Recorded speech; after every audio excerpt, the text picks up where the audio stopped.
Porque para mim o viver é Cristo e o morrer é lucro. A pergunta que sempre faço a Deus por meio de Jesus nos meus períodos de oração é sempre a mesma. O que é viver em Jesus e saber que quando deixar essa terra terei um novo lar no reino de Jesus? Sei que quando entreguei a minha vida aos cuidados de Jesus, fui salvo. E ao estudar a sua palavra todos os dias e fazer os meus devocionais, estou sendo salvo. E ao partir para o reino de Jesus, estarei salvo para sempre. No versos 23, o apóstolo Paulo deixa bem explícito: mas de ambos os lados estou em aperto, tendo o desejo de partir e estar com Cristo, o que é melhor. Todavia, preciso permanecer nessa terra, porque ainda sou necessário a vós. Paulo está falando que ele precisaria permanecer nessa terra e ensinar sobre o que é verdadeiro e fazer as pessoas enxergar o falso. Posso lhe dar um bom exemplo. Se você não conhece a nota verdadeira, você jamais vai identificar uma falsa. Se você estiver em um mercado e der uma nota de R$100 ao cobrador e ele lhe devolver uma nota de R$50 falsa, você não terá como questionar, porque se você não conhece o verdadeiro, você nunca vai identificar o falso. E esse é o problema de milhares de pessoas no Brasil hoje. Elas não conhecem nada sobre Jesus, nada sobre a sua palavra, elas não conhecem nada sobre a salvação, são totalmente ignorantes a respeito do caminho, da verdade e da vida. Se elas não sabem quem é Jesus, todo tipo de doutrina, todo tipo de feitiço, contenda, seja o que for, ela vai acreditar e falar: é Deus, porque ela não sabe distinguir a mágica, a magia, o feitiço, o encanto da verdadeira fé em Deus. Mas o importante é que Paulo deixa bem claro para nós: porque para mim o viver é Cristo e o morrer é lucro. O que é viver em Jesus? Viver em Jesus é viver na moral, é viver na ética.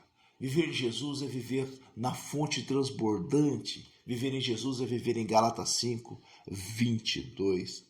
O texto nos diz que estar em Jesus é estar salvo. Estar em Jesus é estar sendo salvo. Estar em Jesus é estar salvo para sempre.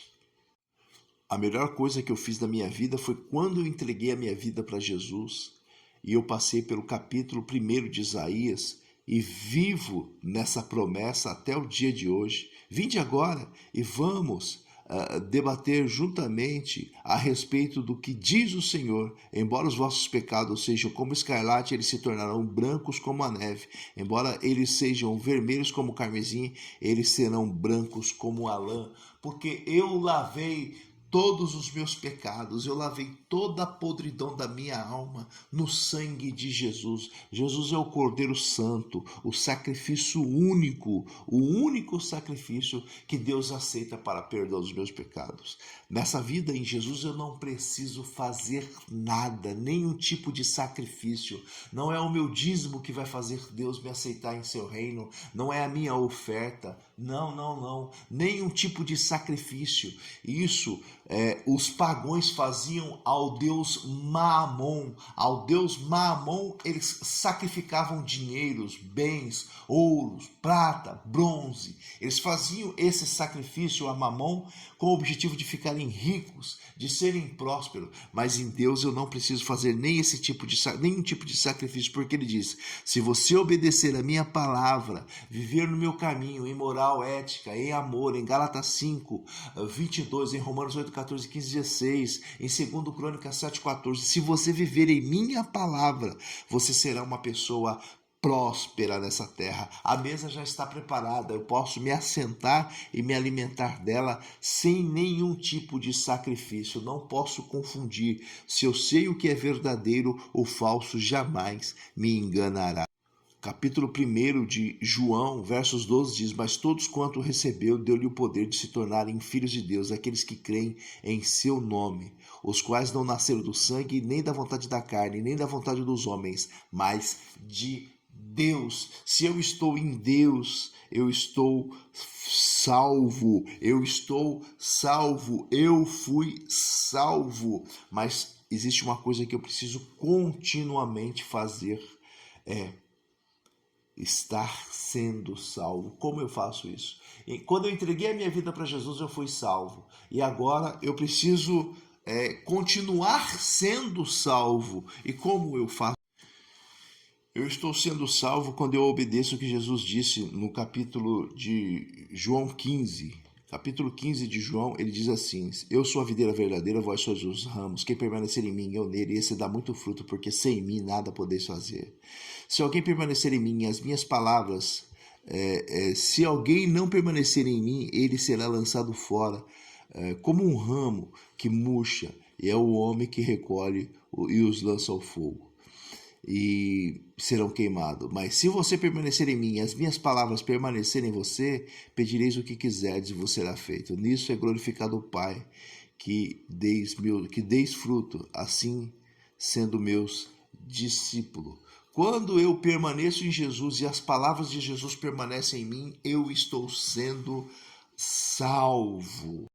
Romanos 12, versos 2 diz o seguinte: e não se conformeis com este mundo, mas transformai-vos a vossa mente, experimentando a boa, agradável e perfeita vontade de Deus. Quando eu faço isso, eu estou sendo salvo, eu estou me limpando, eu estou cuidando de mim, porque eu sou o sacerdote e Jesus é o sumo sacerdote da minha alma, do meu espírito, da minha vida. E assim como Estevão, que ao testemunhar de Jesus diante dos saduceus, dos fariseus, dos religiosos e dos políticos da época, ele disse: eis que vejo os céus abertos, o Filho de Deus em pé, à destra de Deus. Aí Estevão partiu, ele foi salvo para sempre. Atos 7, versos 54 ao 59. E é essa a minha caminhada nessa terra, e é o que eu te convido nessa manhã, o que eu te convido a ser salvo, a continuar sendo salvo e a ser salvo para sempre em Cristo Jesus, como Paulo diz, porque o viver é Cristo. E assim como Estevão diz, morrer é lucro.